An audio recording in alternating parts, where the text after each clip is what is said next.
Hello बच्चों, आप लोगों का आदर्श कोचिंग हब में बहुत बहुत स्वागत है। आप लोग स्वस्थ होंगे, मैं आशा करता हूँ, और मस्त होंगे। नए सत्र को देखते हुए हमने जो बताया था कि 8 जून से आप लोगों को वीडियो उपलब्ध करवा दिया जाएगा। तो बच्चों, कक्षा 10 अध्याय 1 वास्तविक संख्या रियल नंबर। एक बात और है कि जो बच्चे कक्षा 9 में नहीं पढ़े हैं गणित, तो कोई परेशानी नहीं है, टेंशन नहीं लेना है। हम लोगों का एक ही कर्तव्य होता है, बड़ा बेस से बताना। तो बच्चों, जरा एक बात ध्यान से सुनिए। ये जो वास्तविक संख्या है, इसको इंग्लिश में हम क्या कहते हैं? रियल नंबर, है ना। वास्तविक संख्या रियल नंबर। और इसमें एक शब्द आप देख रहे हैं, रियल और नंबर। रियल मतलब वास्तविक, और नंबर माने संख्या। तो सबसे पहले कक्षा 9 में हम लोग पढ़े थे संख्या। तो कुछ विद्यार्थी पढ़े भी होंगे और कुछ बच्चे नहीं पढ़े होंगे। तो हम सबसे पहले, हम लोगों का कर्तव्य होता है कि हम लोग बेस से बताएं। तो सबसे पहले शुरू करेंगे नंबर से। देखिए विद्यार्थी, जैसे संख्या, जिसको इंग्लिश में क्या कहते हैं? नंबर, है ना। तो संख्या जो होता है ना, वो दो प्रकार का होता है। कितने प्रकार का होता है? दो प्रकार का होता है। देखिए,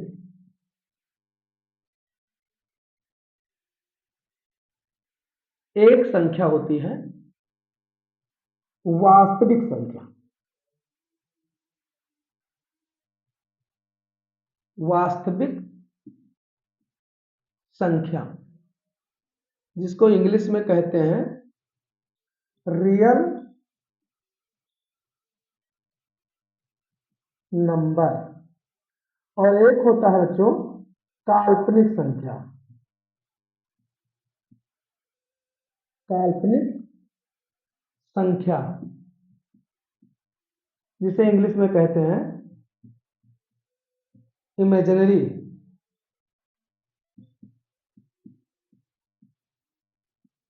इमेजिनरी नंबर।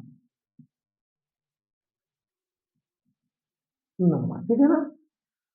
तो संख्या जो कक्षा 10 में पढ़े थे संख्या, इनमें दो भाग होते हैं, वास्तविक संख्या और काल्पनिक संख्या। पहली बात। दूसरी बात, एक बात और नई है इसमें। जब वास्तविक संख्या और काल्पनिक संख्या को मिक्स कर दिया जाता है, मिला दिया जाता है, तो एक नई संख्या मिलता है, समिश्र संख्या। क्या वो संख्या? समिश्र संख्या हिंदी में कहते हैं। और बात किया जाए अगर इंग्लिश में, तो उसे कहते हैं कॉम्प्लेक्स नंबर। क्या नंबर? अगर इन वास्तविक संख्या और काल्पनिक संख्या को मिक्स कर दिया जाए तो हमको मिलता है समिश्र संख्या, जिसको हम इंग्लिश में कहते हैं कॉम्प्लेक्स नंबर। तो बच्चों, वो आप लोगों को मिलेगा कक्षा 11 में, और उसका एक अध्याय ही है, एक पार्ट कॉम्प्लेक्स नंबर से ही बना है। वहां हम लोग आइटा वाइटा के बारे में पढ़ेंगे, है ना। अब बात करते हैं वास्तविक संख्या। जैसे वास्तविक संख्या क्या है? वह संख्या जिसका मान संभव हो। वह संख्या जिसका मान संभव हो, तो उसे हम क्या कहते हैं? वास्तविक संख्या। ध्यान दो, पहला बात हम कर रहे हैं वास्तविक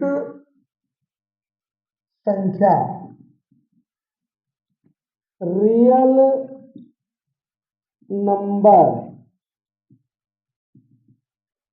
है ना। वह संख्या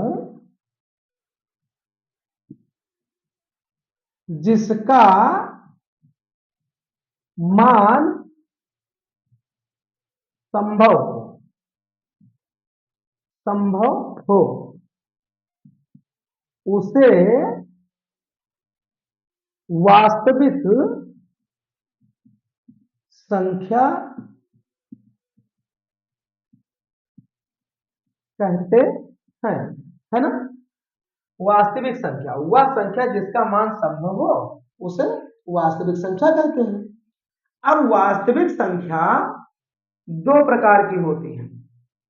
एक होता है, जैसे बात किया जाए, इसमें कई भाग होती हैं, परमीय संख्या, अपरिमेय संख्या। तो मुख्यतः अगर देखा जाए तो परमीय और अपरिमेय, अपरिमेय बहुत भिन्न होता है।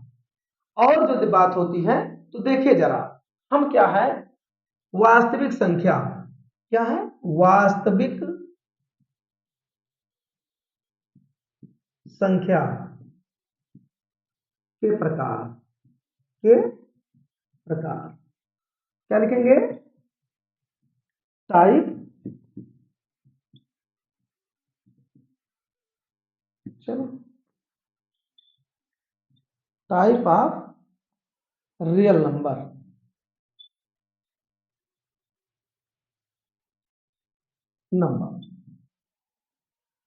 वास्तविक संख्या के प्रकार, ये निम्नलिखित पर है। वास्तविक संख्या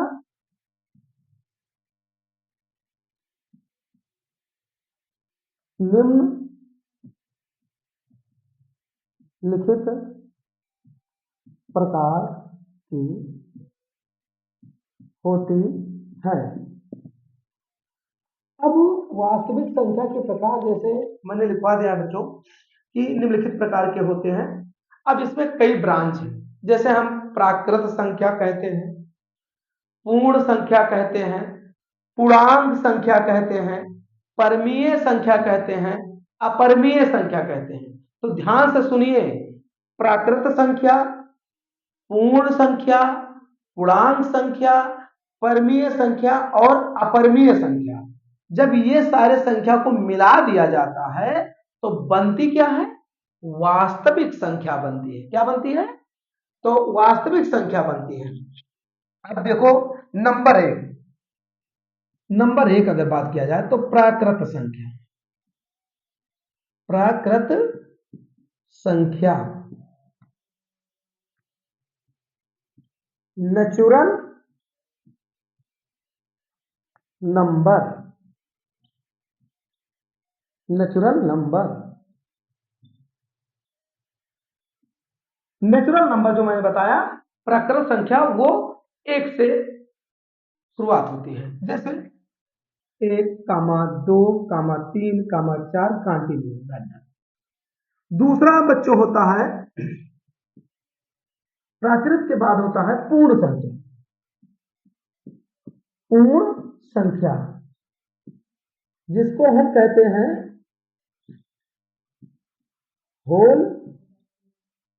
होल नंबर,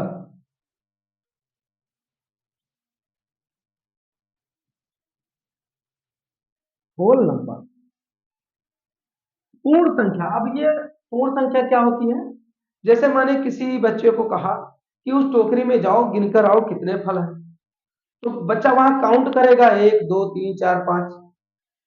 अब मान लो उसमें आम है या संतरे की बात की जाए, किसी फल की बात की जाए, किसी बर्तन की, कोई भी कि जो काउंट करने के काम आती हो, तो अगर वो काउंट करने गया, अगर उसको मिल गया तो उसने काउंट किया, अगर मान लो नहीं मिला तब वो क्या बोलेगा, या तो देहात में जैसे बोला जाता है खाली है, या यहाँ पर कुछ नहीं है ना। हम इंग्लिश में कभी कभी कहते हैं कि नो नॉट कहाँ प्रयोग होता है, तो नो नॉट में काफी अंतर होता है ना, कि जहां कोई नहीं होता है वहां नो की बात हो सकती है, नॉट की बात, तो वहां काउंट के पास पता चलता है। ऐसे यहाँ भी है बच्चों कि पूर्ण संख्या, अगर पूर्ण संख्या करना है हमको, तो सबसे पहले बात जब हम काउंट करेंगे तो वहां देखेंगे, अगर काउंट करने में मान लो हमको 15 फल आम के मिले, तो हमने बता दिया कि सर वहां 15 फल थे उस टोकरी में, लेकिन वो बच्चा अगर वहां गिनने गया, पता चला कि उसमें कोई फल नहीं है, तो वो क्या कहेगा कि सर वहां खाली है, उसमें कुछ नहीं है। तो अगर उसे गणित के भाषा में बोला जाएगा तो क्या बोला जाएगा, शून्य बोला जाएगा। क्या बोला जाएगा, और उसी शून्य को प्राकृत संख्या में क्या कर दिया जाए, ऐड कर दिया जाए, तो वो बन जाता है पूर्ण संख्या। क्या बन जाता है, पूर्ण संख्या। जैसे 0, 1, 2, 3, 4, 5 कंटिन्यूड। अब बच्चों इसके बाद आता है पूर्णांक संख्या। क्या आता है, पूर्णांक संख्या, पूर्णांक संख्या।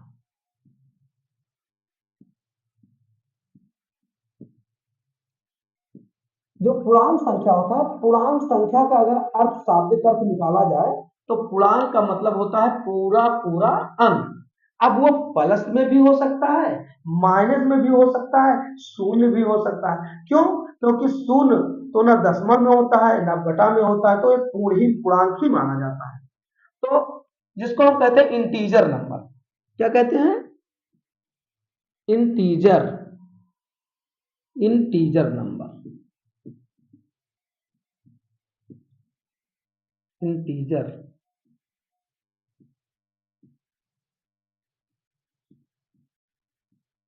इंटीजर नंबर, ठीक है ना। पूर्णांक संख्या, कौन संख्या? पूर्णांक संख्या। आपको समय भी मिलेगा इस बोझ करने के लिए, स्क्रीनशॉट आप ले लेना, हम एक साइड में हो जाएंगे, आप लोग स्क्रीनशॉट ले लेना, आपको समझते जाइए। अब यहाँ बात हो रही है पूर्णांक संख्या, किसकी बात हो रही है? पूर्णांक संख्या की बात हो रही है ना। तो पूर्णांक संख्या क्या होती है? हमने क्या कहा? पूर्णांक का अर्थ होता है पूरा पूर्णांक, वो प्लस में भी हो सकता है, माइनस में भी हो सकता है। जैसे मैंने किसी से 10 रुपया कर्जा ले लिया है, किसी को 10 रुपया कर्जा दे दिया, 10.5, 5.5, 2.5 रुपया, 1.5 रुपया, ये जो बातें होती है ना, ये जो पौना रुपया, 2.25 रुपया, लोग कहते हैं ना कि 125 रुपया, 125 रुपया, 225 रुपया, जिससे जो बात होती है, जहां बात आ जाए पौना आधे की बात आ जाए, दशमलव की बात आ जाए, तो पूर्णा हो, तो उससे हम क्या कहते हैं? पूर्णांक कहते हैं। हमने क्या कहा? पूर्णांक का पूरा पूरा अगर बात की जाए तो पूर्णांक का अर्थ होता है पूरा पूर्णांक। अब वो प्लस में भी हो सकता है, माइनस में हो सकता है। अच्छा, एक बात और ध्यान दें, जो शून्य होता है खुद एक पूर्ण संख्या है, पूर्ण संख्या है, पूर्णांक संख्या भी है। अब कहां से शुरू होगा? ये शुरू होगा 0, कामा प्लस माइनस 1, कामा प्लस माइनस 2, कामा प्लस माइनस 3, कामा प्लस माइनस 4, कंटिन्यू। अब इसका देखो, हमने क्या लिखा है यहाँ पर? 0 तो होता ही होता है, ये प्लस भी हो सकता है, माइनस भी हो सकता है, +2 भी हो सकता है, -2 भी हो सकता है, +3 हो सकता है, -3 हो सकता है, +4 हो सकता है, -4 हो सकता है, ऐसे डॉट डॉट आगे तक हो। हाँ, प्लस माइनस हो सकता है, लेकिन पूरा पूर्णांक हो। ठीक, इसके बाद आता है बच्चों, जरा देखो, इसके बाद आता है परमीय संख्या, परमीय संख्या, परमीय संख्या, जिसको हम क्या कहते हैं? Rational number, rational number. अब रेशनल नंबर क्या है? रेशनल नंबर उसे कहते हैं जो भिन्न के रूप में हो। किस रूप में हो? वो संख्या, वो संख्या जो भिन्न के रूप में हो, परंतु हर शून्य ना हो, शून्य ना हो। अर्थात, अर्थात बच्चों ध्यान देना, मैंने क्या कहा? वो संख्या जो भिन्न के रूप में हो परंतु हर शून्य ना हो। अर्थात P अपान Q, कामा, जहां Q नॉट इक्वल टू 0, मतलब हर शून्य नहीं होना चाहिए। अगर हर शून्य है तो भिन्न हो ही नहीं सकता है, परिमेय संख्या हो ही नहीं सकता है, ठीक है ना। जैसे, जैसे मैं बात करूं कि अगर 3/5 लिखा है तो ये आपका परमीय है, या -5/6 लिखूं तो ये परमीय है, 0/7 लिखूं तो ये परमीय है। परंतु अगर, परंतु जी 5 मान लो हर में 0 आ गया तो ये परमीय, परमीय नहीं है, ठीक है ना। इतना बात समझ में आया? तो एक काम कीजिए, हम साइड में हो रहे हैं, एक बार इसको एक्सपोज कर लीजिए, आप लोग स्क्रीनशॉट ले लीजिए।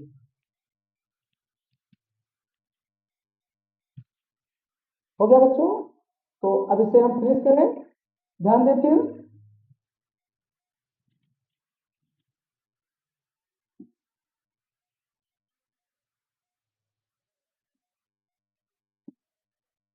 कौन सा दे दें?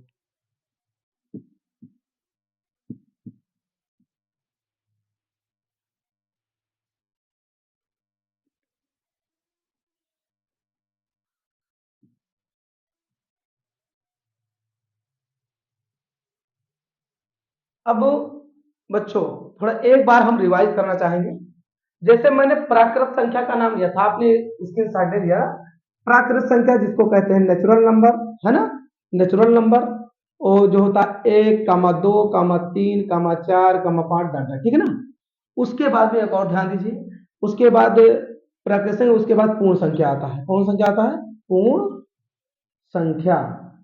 प्राकृत संख्या यह था ना, प्राकृत संख्या, पूर्ण संख्या। थोड़ा एक बार रिवाइज कर लीजिए। पूर्ण संख्या, पूर्णांक संख्या और परमीय संख्या। ठीक, इतना हम बताए थे इस वीडियो में। तो जरा ध्यान दो, पूर्ण संख्या कहां से शुरू होती है? 0, 1, 2, 3, 4, 5 तक। पूर्णांक संख्या कहां से शुरू होती है? 0, +-1, +-2, +-3 और +-4 डाटा। परमीय संख्या कहां से शुरू होती है? बात किया जाए 2, मान लो 5, 5 का बटे 1, 6/2, 0/3, 7/8, 2/1, 1, 2, 3, 4, 5। देखिए, अब जरा ध्यान दो बच्चों, जैसे मैंने इसे रिवाइज क्यों किया? जो हमने पढ़ा है वो आप समझे। अगर आप नहीं समझ पाए तो एक बार वीडियो दोबारा देख लीजिएगा। जैसे देखिए, मैंने इसलिए इसे दोबारा बताना चाहा कि कभी कभी क्वेश्चन आप में आता है, ये प्राकृत संख्या या पूर्ण संख्या, तो क्या प्राकृत संख्या पूर्ण संख्या हो सकती है? तो हाँ, प्राकृत संख्या पूर्ण संख्या हो सकती है। क्यों?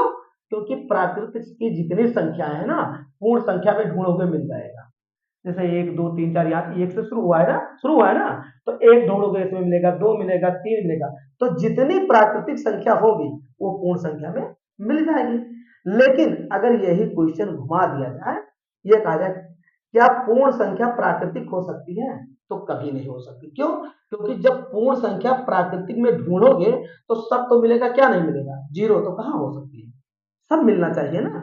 इसी प्रकार पूर्ण संख्या क्या पूर्णांक संख्या हो सकती है? हाँ, हो सकती है। पूर्ण संख्या पूर्णांक संख्या हो सकती है। क्यों? क्योंकि 0, 1, 2, 3, 4, 5 इसमें ढूंढोगे तो मिल जाएगा, इसमें ढूंढोगे तो मिल जाएगा। 0 ढूंढोगे 0 मिलेगा, प्लस 1 फेरोगे वो भी मिल जाएगा, +2 मिल जाएगा, +3 मिल जाएगा, सारे मिल जाएंगे। लेकिन अगर क्वेश्चन को घुमा दिया जाए कि पूर्ण संख्या पूर्णांक संख्या क्या पूर्ण संख्या है, तो नहीं है। क्यों? क्योंकि ये वाला इसमें नहीं मिलेगा। देखो, ये वाला सारे जो पूर्ण संख्या थे ना, इसमें मिल गए, मिलेगा नहीं मिले, मिल गए ना। लेकिन इसमें जो माइनस वाले हैं इसमें मिलेगा नहीं मिलेगा। इसीलिए कहते हैं कि पूर्ण संख्या पूर्णांक हो सकता है, लेकिन पूर्णांक संख्या पूर्ण नहीं हो सकता है ना। अब देखिए, पूर्णांक संख्या क्या परिमेय संख्या हो सकता है? तो जितने, ध्यान दीजिएगा, प्राकृतिक संख्या, पूर्ण संख्या, पूर्णांक संख्या सब परिमेय संख्या है। सब क्या है? सब परिमेय है। क्यों? क्यों परिमेय है? क्योंकि परिमेय का एक रूल होता है कि भिन्न में होना चाहिए। और अगर हम किसी, देखो ये सब भिन्न में है ना, परिमेय को भिन्न को तो कह रहे हैं, लेकिन इसके नीचे अगर एक कर दे तो कोई प्रभाव पड़ेगा? इसके आगे एक कर दे कोई प्रभाव पड़ेगा? सब जगह का तब भी तो भिन्न में बन गया। तो ये सब भिन्न में है। देखो, इसके नीचे एक कर सकते हैं, इसके नीचे एक कर सकते हैं, इसके नीचे एक कर सकते हैं, इसके अर्थात हर में एक कर सकते हैं सबकी। अगर हर में एक कर दिया तो भिन्न का रूप ले लिया, नहीं लिया? बस एक ही कंडीशन होती है। क्या कंडीशन होती है? कि परिमेय संख्या में हर में शून्य नहीं होना चाहिए, और अगर अंत में शून्य है तब भी वो परिमेय संख्या ही माना जाएगा। ठीक। अब दोस्तों एक बात बताएं हम कि इसके बाद हमारा जो संख्या बना, कहां से? प्राकृत संख्या, पूर्ण संख्या, पूर्णांक संख्या, परिमेय संख्या। अब इसके बाद आता है अपरिमेय संख्या। क्या आता है? अपरिमेय संख्या। क्या आता है? अपरिमेय संख्या आता है। तो बात करेंगे अपरिमेय संख्या की। अब अपरिमेय संख्या, अपरिमेय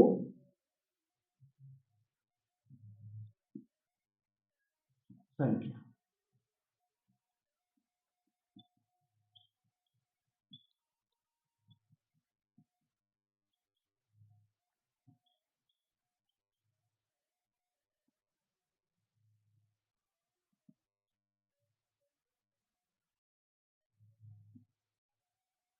अपरिमेय संख्या वो संख्या होती है जिसका वर्गमूल ज्ञात न किया जा सके। और एक होता है पाई। जैसे पाई क्या है? अपरिमेय संख्या है। अंडर रूट 2 क्या है? अपरिमेय संख्या है। अंडर रूट 3 क्या है? अपरिमेय संख्या है। अब अंडर रूट 4 आ गया, ये अपरिमेय संख्या नहीं है। क्यों नहीं है? क्योंकि अंडर रूट 4 का हम वर्गमूल ज्ञात कर सकते हैं, और जिसका वर्गमूल ज्ञात किया जा सके, जिसको अंडर रूट से बाहर लाया जा सके, वो कभी अपरिमेय संख्या नहीं हो सकती, इसलिए ये अपरिमेय संख्या नहीं है। तो अंडर रूट 5 हुआ, ये भी नहीं बाहर आएगा। अंडर रूट 6 हुआ, अंडर रूट 7 हुआ, ऐसे ढाट ढाट होंगे जो अंडर रूट से बाहर आए। अच्छा, बहुत से बच्चे ये सोच रहेंगे कि सर पाई का तो मान 22/7 क्यों मान लिया गया है, कि गणना कर लिया गया कि हाँ पाई, लेकिन जो 22 अगर माना जाए कि 22/7 कहीं अलग लिखा मिले, तो इसका मतलब ये नहीं हुआ कि वो पाई है और अपरिमेय संख्या है। ये गलती मत करिएगा, क्योंकि हम पाई का मान लगभग 22/7 मान लिए, करेक्ट मान नहीं है। अब बात करते हैं, ध्यान दो कि आपने प्राकृत संख्या पढ़ा, पूर्ण संख्या पढ़ा, पूर्णांक संख्या पढ़ा, परमीय संख्या पढ़ा और अपरिमेय संख्या पढ़ा। इन सभी संख्याओं को मिक्स कर दिया जाए, इन सभी संख्याओं को मिक्स कर दिया जाए तो इससे बनता है वास्तविक संख्या। समझे बच्चों? इतना जो हमने अभी तक समझाया आप लोगों को कि प्राकृत संख्या, पूर्ण संख्या, फिर पूर्णांक संख्या, परमेय संख्या, अपरिमेय संख्या, इतने चीज को मिला दिया जाए जो अब तक हम लोगों ने सीखा, तो वो क्या बनता है? वास्तविक संख्या बनता है ना। अब बात होती है काल्पनिक संख्या की, तो हम आज काल्पनिक संख्या के बारे में खत्म कर दे कहानी, क्योंकि इसके बाद फिर आप अपना अध्याय वास्तविक संख्या को फिर बेस से समझना कोशिश करेंगे। हम वो अगले एपिसोड में देखेंगे, ठीक। अब जरा ध्यान दीजिए, काल्पनिक संख्या क्या है? ये वास्तविक संख्या और काल्पनिक संख्या, हमने क्या बताया था? वास्तविक संख्या और काल्पनिक संख्या, संख्या के ये दो भाग हैं, लेकिन इनसे दो मिलकर जो जब इनको वास्तविक संख्या और काल्पनिक संख्या को मिक्स कर दिया जाए तो वो सम्मिश्र संख्या बनता है, या हम उसे इंग्लिश में कॉम्प्लेक्स नंबर कहते हैं। तो उसे यहाँ हमें नहीं पढ़ना है। अब हमें यहाँ वास्तविक संख्या और काल्पनिक संख्या पढ़ना है। काल्पनिक संख्या क्या है? वह संख्या जिसका हम कल्पना कर सके, वह संख्या जिसे हम कल्पना कर सके, जो वास्तविक संख्या के संगत में ना रहे, तो उसे हम क्या कहते हैं? तो बात करते हैं फिर। तो देखो बच्चों कि अब ये जो हमने बताया, आपने सीखा कि जो कुछ थे प्राकृतिक संख्या, पूर्ण संख्या, पूर्णांक संख्या, परमीय संख्या और अपरिमेय संख्या, ये सब मिलकर बने वास्तविक संख्या, जिसको कहते हैं रियल नंबर। ठीक है ना? और मैं आप लोगों को एक बात बता दूं कि किताब से बच्चों जरूर जुड़े रहिएगा। बेसिक हम लोग का एक रास्ता होता है, मार्गदर्शक। आप कहीं भी पढ़ते हो अपने अध्यापक से मिलते रहें, क्लास रेगुलर लेना चाहिए क्योंकि हैबिट बना रहे, और किताब से, वो फिजिक्स हो या फिर मैथ हो या कोई भी सब्जेक्ट हो, आप लोगों को किताब से जुड़ा रहना चाहिए, क्योंकि किताब में बारीकी चीजें, किताबें इतनी मोटी होती है, एक एक कहाँ बता पाएंगे हम लोग।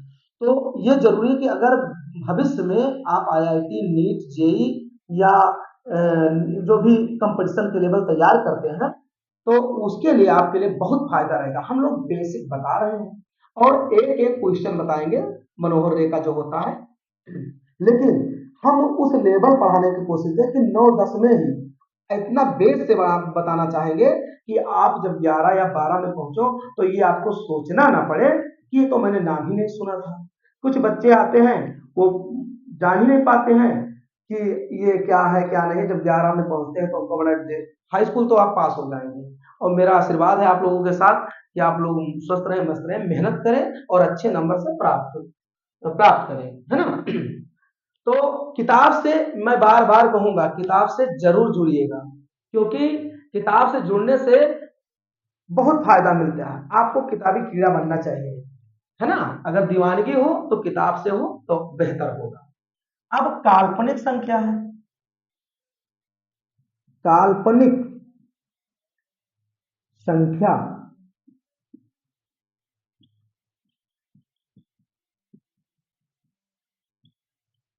इमेजिनरी नंबर, हमने क्या कहा? वो संख्या जिसका कल्पना पना कल्पना किया जा सके उसे काल्पनिक काल्पनिक संख्या कहते हैं। जैसे एग्जाम्पल देख लीजिए, अंडर रूट -1 कामा अंडर रूट -3 कामा अंडर रूट -5 कामा अंडर रूट -4 कामा अंडर रूट -9, ये सब हमारे काल्पनिक के रूप में होंगे। तो रूट में ही इतने काफी है ना। तो हमने क्या कहा, काल्पनिक संख्या वह संख्या जिसका कल्पना किया जा सके उसे काल्पनिक संख्या कहते हैं।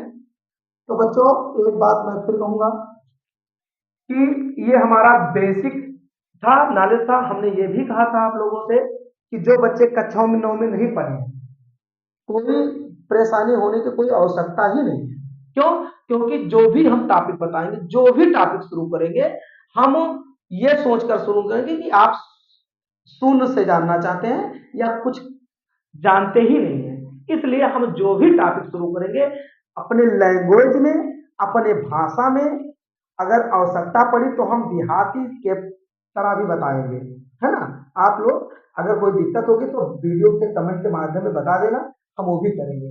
हाँ, लेकिन जो भी पढ़े बड़ा बेस से पढ़े, बेहतरीन तरीके से पढ़े, जुनून से पढ़े और इस प्रकार पढ़े कि जब आप 11 में कहीं जाएं, 12 में जाएं तो आपको भटकने की आवश्यकता ना हो कि हम ये जानते ही नहीं। और अगर यदि आपको नोट की आवश्यकता होगी तो इस आप चाहेंगे तो इस यूट्यूब चैनल आदर्श कोचिंग हब के लिंक पर आप लिंक जो दिया जाएगा टेलीग्राम चैनल पर, उस पर आपको प्रोवाइड करवा देगा, आप लोड कर लीजिएगा, देख लीजिएगा और हर सब्जेक्ट का मिलेगा। तो बच्चों इसी बेसिक के साथ हम ये अपना जो बेसिक शुरू किए थे, इस वीडियो के साथ हम यही समाप्त करते हैं। हम आशा करते हैं कि आप स्वस्थ रहें, मस्त रहें और जो जान लगाकर मेहनत करते रहें।